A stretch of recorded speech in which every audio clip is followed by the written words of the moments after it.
I'm Martine Solomon, CEO and founder of Mzansi Financial Education and Media. I think I found my purpose 9 years ago.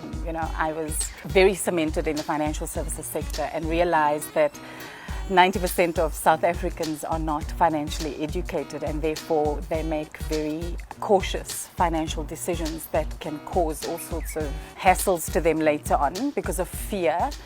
First and foremost, everyone's equal, no matter where you live, where you stay, what you have, what you don't have, which skin color you're wrapped in. For me, everybody's equal. And I think that's where we need to move towards in terms of what we're wanting to achieve in South Africa and on the greater continent at the end of the day, that we don't create those disparities among people. And secondly, I believe that everyone is good in them, and everybody has something that they're amazing at, right? And it's for us to be able to harness that out of people. And it takes humanitarians to be able to really tap into people. And I think I'm that person that really taps into the person and says, you know what? It's not only about head, it's about heart as well. Let's match head and heart. And let's make this thing work, I think if more people can have that approach, the world will and not only South Africa, but the world will be a much better place at the end of the day. Hello, I'm Thuli Magubane, and welcome to the Success Rate podcast. This is where we talk about people's journeys to success, and our slogan says, there's no such thing as an overnight success. So if you want to hear about other people's journey to success, please make sure that you like our channel, you subscribe, and you please comment so that we can hear what your story is around success. Are you still walking your journey, or do you think you've attained a certain level of success? Today we're joined by a powerhouse. That's how I like to describe her. Beautiful as well. So she's not only just a pretty face. We're joined by Martine Solomon. She is a businesswoman. She is a mentor. She is a motivational speaker, an all-round wonderful individual. Welcome, Martine. Thank you so much, Thuli. Thanks for the introduction, and moreover, thanks for having me. It's only a pleasure. She's a Cape Townian, and if you would know how rare it is to find Cape Townians moving up to Gauteng.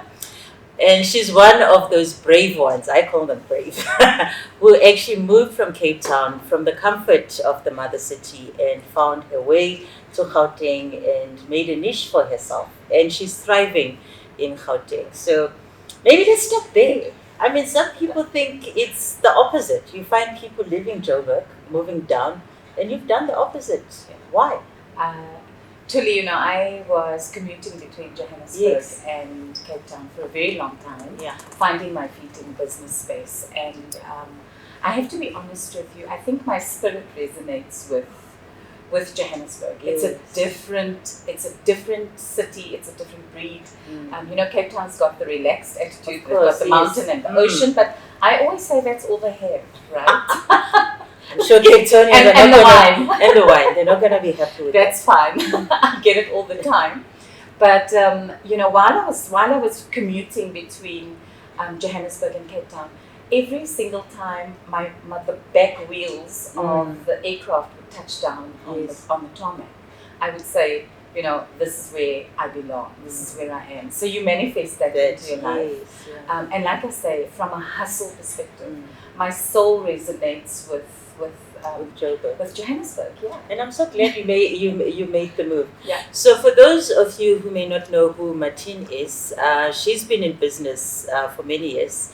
She's worked in financial services, and she's worked in technology, and she's also worked with small businesses, developing small businesses, and that's a passion that we both share in terms of developing small businesses. So maybe start us off. When you left corporate and decided you want to follow or pursue entrepreneurship, what was the biggest challenge that you encountered? When I left corporate, Thuli, it was actually to become a stay-at-home mom. It lasted all of 2 weeks. There was only so much I could do in terms of stimulating myself in gym clothing and car park talks. So I have to be honest with you. I think that I was always entrepreneurial. Okay. And corporate just assisted me to be able to bring the, the process into how small businesses should actually be run. True. So I then decided, let's the easiest thing for a small business at that point was to move into financial services, because at the time, my husband was in financial services, and I said to him, let's go into financial services and start our own brokerage, and which is still running today. 22 years, 22 years later, it's still going strong. I'm no longer in the relationship or in the business, but it's still thriving. And I mean, financial services, as you're saying, licensing, it's a highly regulated industry. And being a black practice in Cape Town, how was your experience? Was it easy to get new clients? Was it easy to convince them that we know what we're talking about? We have no clients in Cape Town, Thuli.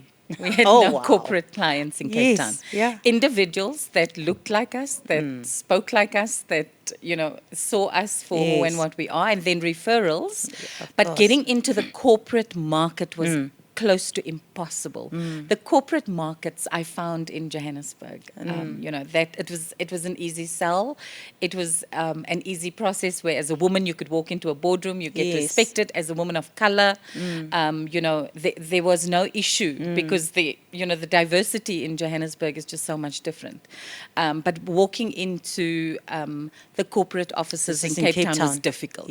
To today, I would say I don't think there's enough transformation within the financial services industry. I mean, across the board, where it's a brokerage, we still don't have a black bank. Yeah. There's a lady who tried, and I feel certain ways, yes, she sabotaged herself, but there were people who were willing to block that from happening.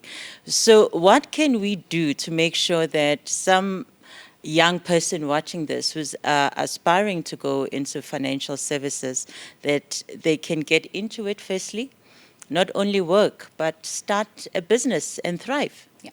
I think the key thing in financial services, Thuli, and the problem with it is that there was, regulatory change.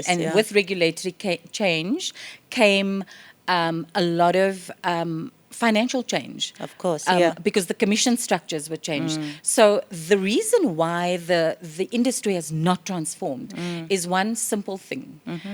Those white brokerages, they had the gift of the gab in terms of the financial suite, if I could put it that way, that was carrying them. Right now, for anyone entering, I would strongly suggest that they look at the black broker programs and all of those types of stuff with the financial institutions, particularly because the financial institutions have a responsibility of transforming these sectors as well. And we should hold them accountable. We actually should not, we should not. In fact, I had a mentorship session with a woman that just started a brokerage in Cape Town, and she said, I'm so stressed because I don't even have office furniture. And I said, no, but there's help for that. Because you need to go and speak to the transformation directors within these organizations to say, hold on, I'm here, please help me, because the funds are there. There's enterprise development. 100%.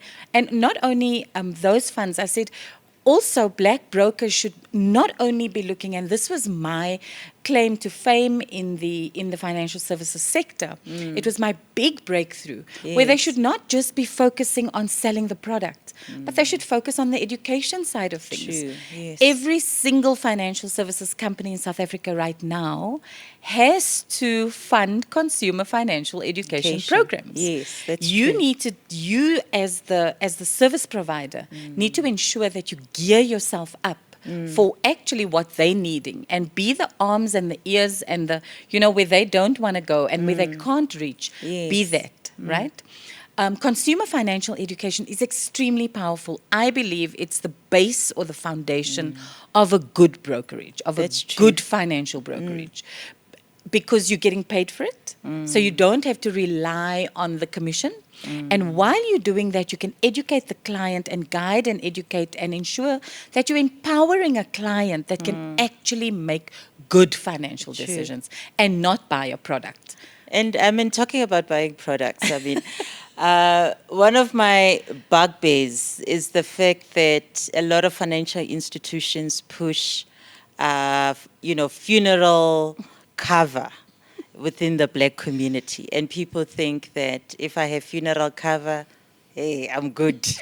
And the You know- family doesn't eat for the rest of Yes. afterward. Yeah. So in terms of just educating people that there are more financial Yes. products and instruments out there, and that funeral cover is actually not an investment. 100%, definitely not. And- In fact, yeah. I call it it's a party fund. A party That's fund, all yeah. it is, Yeah. right? You gone. Yeah, and people are enjoying. Yes. Half the time, it's not even enough. I look at, I always, when I coach young people coming into the financial services sector, I always say to them, go to the payslip, especially our government employees, go to their Yes. payslips and go and look at what the deductions are on their payslip. So sometimes someone's paying in excess of 1,000 Rand for 15,000 Rand cover. Sure. So you could be taking that 1,000 Rand, putting it under your mattress for 12 months, have 12,000 Rand the next 3 months, and then you could start doing something else. Yes, yeah. But it's because we are so product focused and we speak generational wealth, but we don't practice the element of education in taking the time to teach people what this really is. True, that's so true. So we talk about success. And as a woman of color within the financial services, do you think you attained a certain level of success when you started the brokerage and up to the point that you left? I absolutely did, Thuli.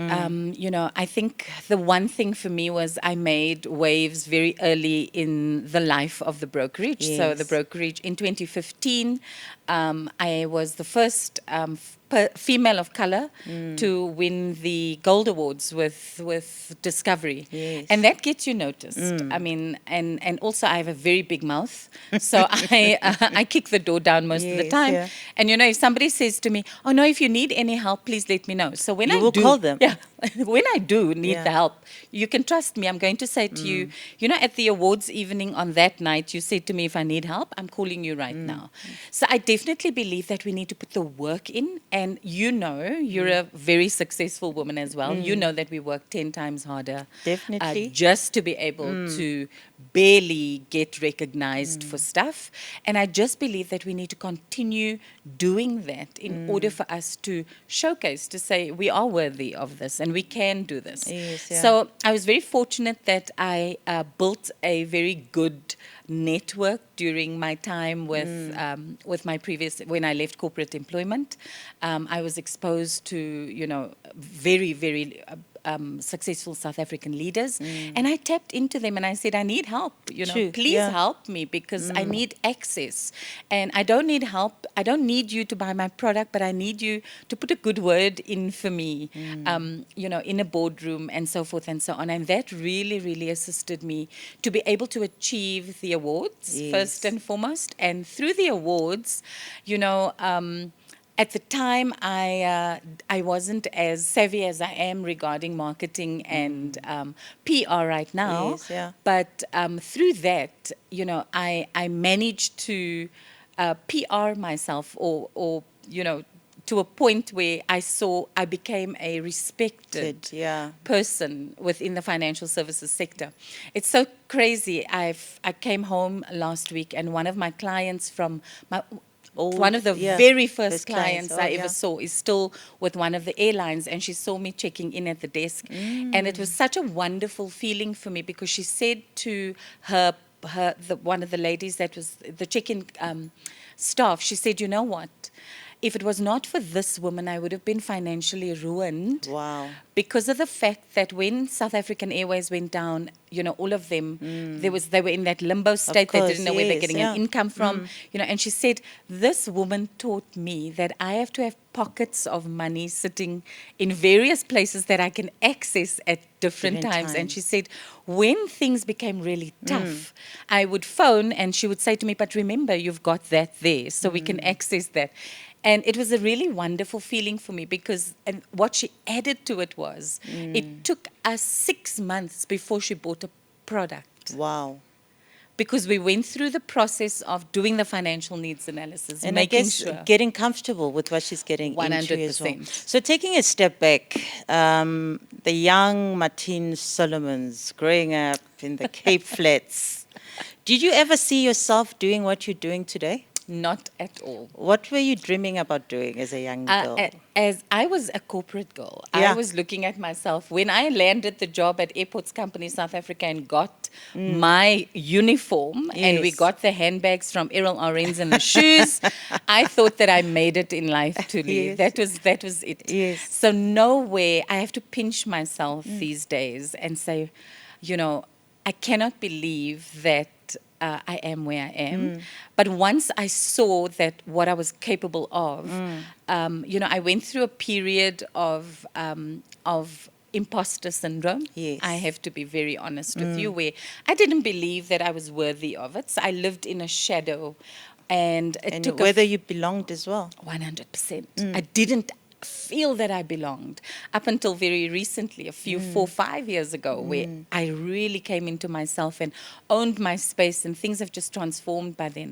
And I honestly have to say, it took one of my very close friends one day to have a very stern conversation with me and say to me, you know what? You're better than this. You Yes, can yeah. actually achieve a lot more if you just put your mind to it. And And it's a journey, I suppose, to get to that place where you're comfortable and you feel that I can fit into these shoes that I'm walking in. yeah. And so, were there moments, where you failed and you thought that you would never attain the level of success that you have right now? 100%. Maybe share one of those. 100%. In financial services, like I said, you're reliant on commission. Of course. And yeah. I think for me, the failure was that chasing of that product just so that you can get the income, because you're so reliant on it. And then whether that person can afford that or not, you do the transaction and it bites you later on. And you sit in these scenarios where there's now no income, there's clawbacks, and then you just have to strap up.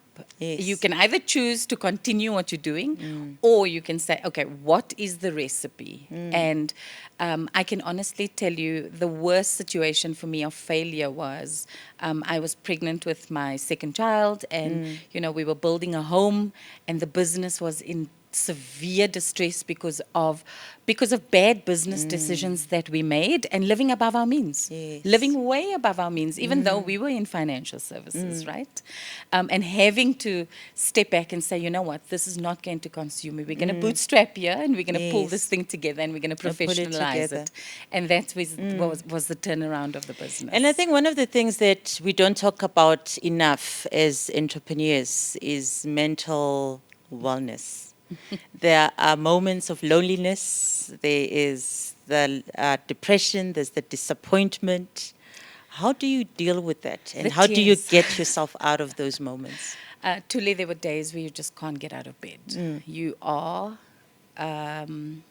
you're paralyzed. You're emotionally paralyzed. You're financially paralyzed. You're physically, you just can't give anymore. And I can honestly tell you, when they say your network is your net worth, I can honestly tell you it's your biggest. You will know in your moments of darkness who your biggest supporters are and what they're there for. And I think just surrounding myself with very good women, strong Women, yeah. women that knew that when I didn't answer the phone or I didn't answer a message, there was something wrong, they would just come and knock at the door. And then I've always been an avid reader. Yes. I believe that we live through books, we live through other people's experiences, and those are the little things that really pulled me through my darkest moment. And then, the biggest thing for me was my kids, where I needed to ensure that they're going to be okay one day and give them half a chance of an opportunity in a very tough South African economy.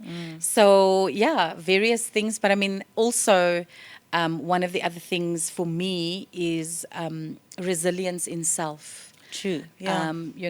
And just acknowledging how far you've come. And even though you're in a financial situation, you've still come far. So it was a mindset switch for me to say, we cannot just be relying on the zeros in the bank account. We have to acknowledge that we've actually done well and that we've achieved Something, yes. 100%. And, journaling, Yeah. every day, 3 things, writing that little gratitude journal to say, today I'm grateful for life, I'm grateful for food on my table. And now when I write in the morning, because I've got a morning routine where I journal every single day. When I write in the morning, I actually have to stop myself because I've got so many things To be grateful grateful for, so it becomes habit. So, what values are you instilling in your daughter to make sure that she's on the right track and that one day she herself can become a successful individual? Yeah. I am what they call, I think, a progressive parent. So I allow my kids to be who they are. I've never dictated to either one of my boys or my daughter who and what they need to be. Yes. I allow them to be who they are, and I encourage them to be who they are. Yes. I encourage them to love themselves first and foremost. I said, you cannot love anyone or anything if you don't love yourself. The second, one of the biggest values I teach them, Thuli, is respect. And respect for self. I said, if you do not respect yourself, you will never be able to respect anyone or anything, right? So respect is wake up in the morning and actually do something for yourself. Make your bed. It's a sense of accomplishment. Although, I mean, we have full-time assistants at home. It's that respect factor. Yes, And then for me, the biggest thing is make sure that you don't think that you're better than anyone else, because you're not. We're all born equally. True, yeah. We are all born. Nobody was given a PhD at birth, right? We've all had to go through a process and work through it.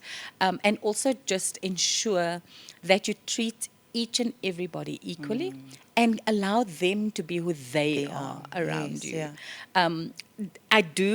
I do have to be honest and say, with my daughter, I do protect a little bit more, and she calls me out on it because she Yes. says you treat me differently to the To boys. yeah. But when I talk about protection, I talk about protection in terms of being more hard on her in making sure that she looks after herself and doesn't Yes. rely on anyone else. anyone else to look after her. So I do put a lot more pressure there, but it's something that is I'm aware of and that I'm really trying to That you're adjust. working on, yes. So lastly, Martine, before I let you go, you do work with small businesses and develop small businesses. What advice would you give to entrepreneurs watching this show and they're currently struggling in their business and they see no light at the end of the tunnel? What advice would you give to that person watching right now who is in that situation? Yeah. I think the one thing that's very common, it's actually very common in the entrepreneurial landscape at the moment, is tunnel vision, Thuli. They have a bottle of water that they want to sell and they only look at the bottle of water and they don't see that they can actually, have 5 variants of water. I would say to any entrepreneur that's struggling right now, look at what your market is doing. Look at which market you're in. Look at what the market wants, because most time we're wanting to force feed our markets as well, and we don't want to listen to what is it that the market wants, because I'm continually giving, I may be giving chuck and pup, and now market wants sushi. What does the market want? Go and have a look at what is the market. Are you listening to your market? And moreover, go and look and speak to entrepreneurs that is in your community. See whether there's collaborative opportunities. I was reading a review the other day about businesses in Asia compared to or the business mindset in Asia. They do things in groups. We want to do things alone. And I think the one lesson that I learned as a small business, or as a business now, no longer small business, was that if you want to stay small, do it alone. And if you want to grow, go and look for like-minded people and see how you guys can collaborate on opportunities collectively. No, that's very sound advice. Lastly, your definition of success. So I don't calculate success in rands and cents. I've always calculated success in firstly being a better version of myself than I was yesterday, and really looking critically at myself and where I need to change.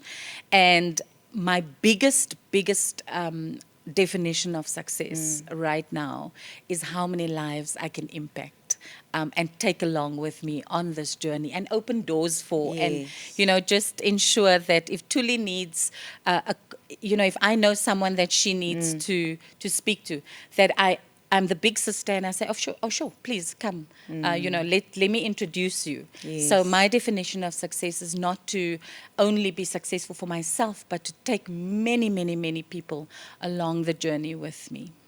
Sounds wonderful. Thank you so much. Thank you so much. Thank you, Martine. Tumi. Seems like the time is just not enough. I could continue. I know. Asking you more questions because you're such a well of knowledge and you've got so many beautiful insights.